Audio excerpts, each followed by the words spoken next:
Hey guys, welcome back to Story Time. This week we're going to be reading Honesty Counts by Mike Bernstein. Mama, Papa, brother, sister, and Honey were all looking forward to the Chapel in the Woods yearly cub campout. Mama checked off their list of items: sleeping bags, lanterns, picnic basket, tent, matches, cooking pots, and fishing poles, while Papa packed up the car.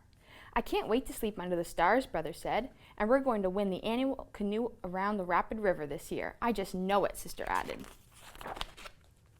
After the cubs got settled, they joined Preacher and Mrs. Brown, who were busy sorting life vests and paddles near the river.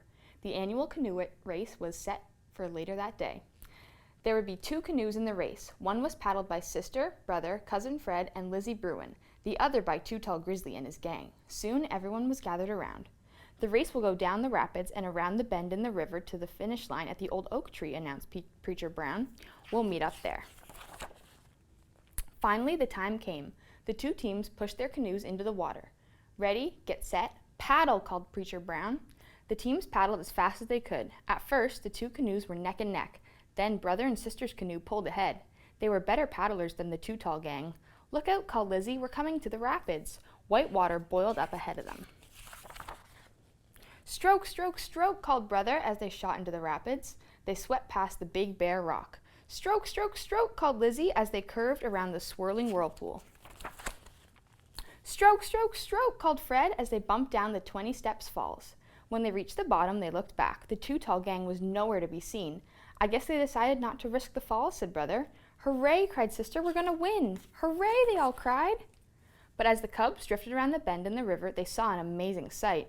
There, tied to the old oak tree that marked the finish line, was a canoe, and there, leaning against the tree, was the Too Tall gang.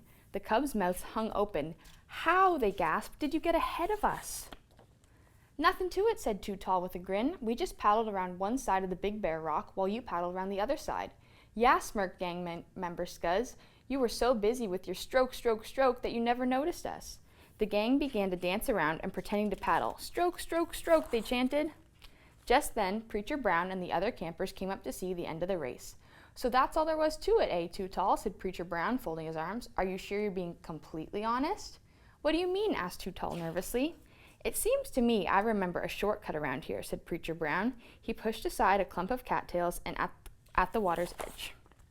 Look, cried Lizzie, it's a hidden creek. A shortcut, said Brother. Too Tall never went down the rapids. He just paddled down the hidden creek to win the race. You cheated, they yelled at Too Tall gang. You were dishonest. Well, I guess we were a little, admitted Too Tall. Too Tall, said Preacher Brown, shaking his head. An honest witness tells the truth, but a false witness tells lies. That's Proverbs chapter 12, said Fred, who likes to memorize things, and it says, the words of the reckless pierce like swords, but the tongue of the wise brings healing. Whoa, said Too Tall, imagining the Bible verses coming alive with swords and tongues. Awesome. Yes, agreed Preacher Brown. The blessings of honesty are awesome indeed. And with that, Preacher Brown awarded Sister, Brother, Cousin Fred, and Lizzie blue ribbons for winning the race, fair and square. Well, thanks for joining me for another story, and check back in next week.